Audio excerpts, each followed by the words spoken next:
Hello friends, welcome back to Cosmopolitan Cornbread. So I thought I would come out here into the garden and have a quick little chat with y'all. I had two topics that I want to talk about today. First is poison squash.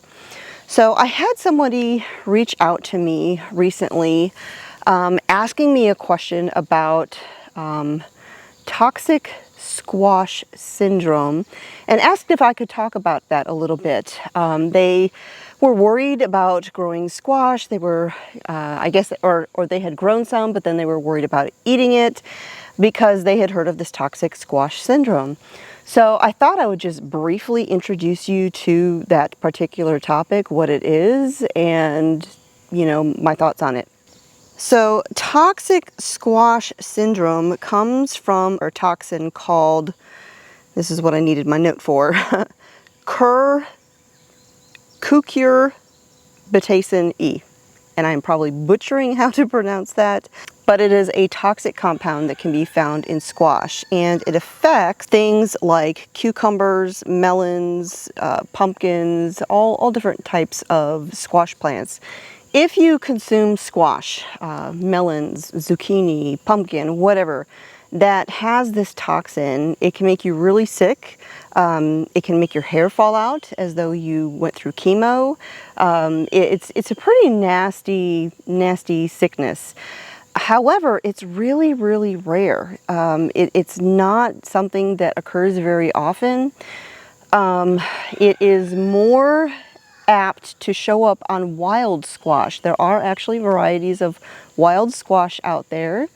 In your own garden, the plants that would be at most risk would be volunteer squash coming up in the garden. Now say you grew some pumpkins and you threw all the vines and all that stuff in your compost, and the following year you've discovered you had pumpkins growing and they looked basically just like the pumpkins you grew the year before. Chances are those pumpkins would be totally fine. But if you throw a bunch of stuff into your compost and then the next year you've got some squash growing and they don't look like anything you've ever grown, best to leave them alone. Don't touch them, just let it compost. But if you are at all concerned about toxic squash syndrome, I have to say it very slowly because it's a little bit of a tongue twister. If you're at all concerned about that, when you bite into some zucchini or a cucumber or any kind of squash, and you get a very bitter taste, spit it out because it could be carrying that toxin. That is one of the signs that your produce is contaminated, or it has that toxin. It causes the fruit of those plants to be very bitter. So now I am not a bitter person, figuratively and literally. I cannot handle bitter foods. I have a really hard time. If something has a bitter flavor, I cannot swallow it. I cannot consume that. I'm all about savory. Savory is great, but I can't personally handle bitter. So like if I'm drinking a wine, I cannot drink dry wine because it just comes off as intolerably bitter to me. So I know that there are bitter melons out there. You would never see me growing them or consuming them because I don't do bitter at all. So if you're growing something like that, honestly, I don't know how you would judge it. Maybe if you're used to consuming them and it tastes more bitter than usual, or just really tastes unpleasant, which I'm sorry, but bitter anything sounds very unpleasant to me. So I would just say, use your best judgment with something like that. But generally, if you're growing things in your garden, if you're growing the cucumbers and the melons and the pumpkins and all of those things, for the most part, it's really, like I said, it's really rare. So chances of you having that in your garden are pretty slim. But just remember, if it's wild, you probably don't want it. And if it's bitter, spit it out. So that, I hope that kind of covers that. You know, I know a lot of people have never heard of toxic squash syndrome, but again, it's a rare thing. So most people will go their entire lives never encountering it. Oh, and I actually do have a wild pumpkin growing here right now. But I know that that pumpkin came from the pumpkin I gave the goats back in the fall, and the seeds were there on the ground for ages, and fairly certain that's a pumpkin plant growing from those pumpkin seeds. Now, will I consume anything off of that pumpkin plant? Probably not. If we do get any pumpkins, I'll probably just give them to the chickens. So the other thing I wanted to talk about today, and you know, I came out here and the temperatures were really nice. We had rain all morning and it stayed really cool most of the day. It was like 75 degrees all day long, and just all of a sudden now that I came outside to film a video, I can feel the heat kind of pulling back in. So the sweating has started, but that's all right. I have gotten several emails and messages recently, people asking me about my dresses. Now, first of all, a few years back, I started very slowly and gradually making a huge change to my wardrobe. And the reason I started doing that is some scriptures in the Bible. Now, most of you know that I am what is called Torah pursuant, meaning I believe that the commands of God, the Torah, the first 5 books of the Bible, are not abolished, they are not irrelevant, and that they apply to all of the people who follow the God of Abraham, Isaac, and Jacob. And so because of that, when I read things in the Bible and I learn things that are in the Torah, I do my best to live by them. Now, nobody can do it perfectly, even if you try. There's things that we can't do, but just because there's things we can't do doesn't mean we shouldn't do the things that we can. And that's how I look at it. And so there's 2 scriptures in particular. And the first scripture is in Leviticus, which is the law. Leviticus 19:19. Observe my regulations. Don't let your livestock mate with those of another kind. Don't sow your field with 2 different kinds of grain. And don't wear a garment of cloth made with 2 different kinds of thread. And then the other scripture is in Deuteronomy. And Deuteronomy is the second telling of the law. So it's the same law, but it's being told again. Because the people who got the law the first time around, they're all dead. None of them survived except their little children. And those little children have grown up. They're about to go into the promised land. Moses is getting ready to die and send them off on their way. And he's telling them the law over again. And this time around, when he's telling the law, he kind of expounds a little bit. You'll notice if you read those 2 books back to back and do a comparison, you'll see that in the book of Deuteronomy, it's the same laws, it's the same commands and everything, but there's a lot more details shared in Deuteronomy. And I've got some angry birds up here because of nubs wandering around, so hopefully they're not too loud for you. But Deuteronomy is essentially Moses' Sermon on the Mount. It's his big sermon, his final sermon, all the things he wants these people to know before he leaves them. And so this time around, he's again sharing this same command, but it's going to sound a little bit different. This time, he says in Deuteronomy chapter 22, and I'm starting in verse 9, he's basically talking about illicit mixing, things that God does not want mixed. You are not to sow 2 kinds of seed between your rows of vines. If you do, both the 2 harvested crops and the yield from the vines must be forfeited. You are not to plow with an ox and a donkey together. You are not to wear clothing woven with 2 kinds of thread, wool and linen together. And then in the next verse it says, you are to make for yourself twisted cords on the 4 corners of the garment you wrap around yourself. And if you missed it, he's talking about tzitzit right there. And last weekend, I did a little bit of a mini Bible study on tzitzit, what those are, or tzitziot is the plural.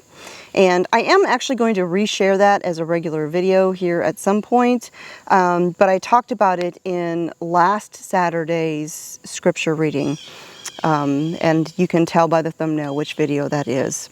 But he says, you are not to wear clothing woven with two kinds of thread, comma, wool and linen together. Now, if you go back and you look at the original command in Leviticus, it just says two kinds of thread. And then in Deuteronomy, it says two kinds of thread, and it gives what I perceive as an example, wool and linen together. Now, some people, I've heard a lot of people say, well, he's talking about the priestly garments because the priests are only supposed to wear that, and so it's only wool and linen, or it's only certain types of garments and things like that. But Scripture doesn't say that. The Scripture says in Leviticus, don't wear a garment of cloth made with two different kinds of thread. Period. I'm very cautious when it comes to thinking what that does and doesn't apply to, because if we start making rules and exceptions and things like that, then we're adding to the Scripture. And there's many times in the Word where God says, Yehovah says, do not add or take away from my words. Do not add or take away from this book. And to me, if you are making exceptions and you're saying, oh, this applies to that, or this to that, well, but it doesn't say that. It simply says, don't wear mixed garments, mixed threads. And so when I read that, I prayed about it, and I'm like, Lord, does this apply? Is it only wool and linen that's forbidden, or is it mixed linen? And the more I thought about it, the more I prayed about it, the more I read those scriptures, I really feel like the second time around in Deuteronomy, he's giving an example. Don't wear mixed threads like wool and linen together. Because you see, as you're reading through Deuteronomy, where he gives the command, and often he provides examples of what he's talking about. He expounds on it.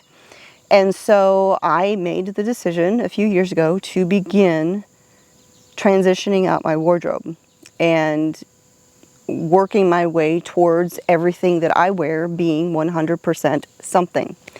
Ideally, I would like it to be 100% natural, fibers like cotton or linen. But I do have a couple of garments that are 100% something else. Like I have a dress that's 100% rayon. Don't wear it very often, but it's incredibly comfortable, and it is 100%. And a couple other things like that. There are some garments that it is impossible to find, especially women's undergarments, because there's always going to be some sort of elastic, spandex, or whatever mixed in. And so when it comes to garments like that, I just look for things that are all like one fiber and then just the elastic, but not like, say, half cotton, half polyester, and then some elastic too. So I do my best, but over time I just gradually started changing out my wardrobe, and I like it, and I've always loved linen. I've owned a few linen garments in the past, and I always loved them. I always thought they were incredibly comfortable. And so a few years ago I was like, why don't I have more linen? Because I love it. And it breathes. It is cool. Now sometimes it's too flowy, and you do have to wear a slip underneath, but I have a couple of 100% cotton slips, and I just wear those underneath when I need to. So that's kind of the story behind why I started changing my wardrobe, and I don't ask anybody to agree with me. This is just the decision that I have made for myself. So that said, when I started swapping out my wardrobe, I did it a little bit at a time. I would look for things on sale. I would check TJ Maxx. TJ Maxx has been a really good source for finding 100% linen dresses. I have a few that I have found there, and basically every time I would go into TJ Maxx, I would just look through their clothing shelves, and it's actually kind of easy to spot linen. There's just something about the fabric that you can almost tell immediately that it's linen or a linen blend, which, you know, first thing I do is I look at the tag. And if I think I see a linen garment, I check the tag, and if it's a linen mix, I walk away. If I see the tag and it says 100% linen, then I'll pull it off the rack and I'll take a look at it and see if I like it. So I've gotten a couple of things at TJ Maxx, but the vast majority of my linen garments, my linen dresses and skirts, have come from Etsy shops, and there's 2 shops in particular, or Amazon. This little slip dress, just kind of like little tunic dress, very inexpensive. I think it was maybe $30 or something like that. I have it in a couple of colors. Came from Amazon. Now it is a little bit on the short side. They do make longer ones, but I just wanted something cool for when I'm working out here in the garden, when I'm just hanging around the house and things like that. And so I have a few of these in different colors.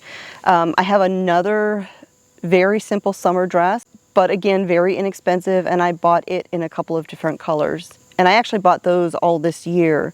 But over the past few years where I had begun changing out my wardrobe, like I said, I shopped on Etsy, and I would, you know, watch for things to go on sale, and I would buy like one thing here, one thing there, and I just slowly, gradually built up my wardrobe with mostly linen garments. Now back, I think it was in like the spring or the winter leading up to this summer, I did also purchase a couple of dresses from an online store called Pine & Smith. Their dresses are beautiful. The quality is really, really good. However, you are paying for that. They're pricey. So I only have a couple of those dresses. I love them. They are a heavier linen. I think 2 of the dresses that I bought from them have sleeves, short sleeves, but sleeves. And I am so hot-natured since I have hit my 50s and my late 40s really, that I do not wear sleeves in the summertime. It's got to actually be chilly for me to be able to handle sleeves. So those dresses are packed up. You won't see them for a while. But I do have a couple of dresses from Pine & Smith. But as I said earlier, most of my dresses came from Etsy. You can find tons of linen clothing stores on Etsy. I do intentionally look for or try to look for places that are in the United States. My favorite shop is called Linenia. They are here in the US. They are based out of Texas. Another one of my favorites, and I can't remember the name of it, but I know they're based in Pennsylvania. But I will put a link to both of those shops and the Amazon links for these little summer dresses, and all of that in the video description down below. So like I said, I had gotten a ton of questions, a bunch of emails about, you know, wanting to know where to find these. And so I thought I would just sit down and do a video since I had been repeatedly asked. But that is it for today. Thanks for joining me here again at the homestead. My name is Constance from Cosmopolitan Cornbread, and I'll talk to y'all next time.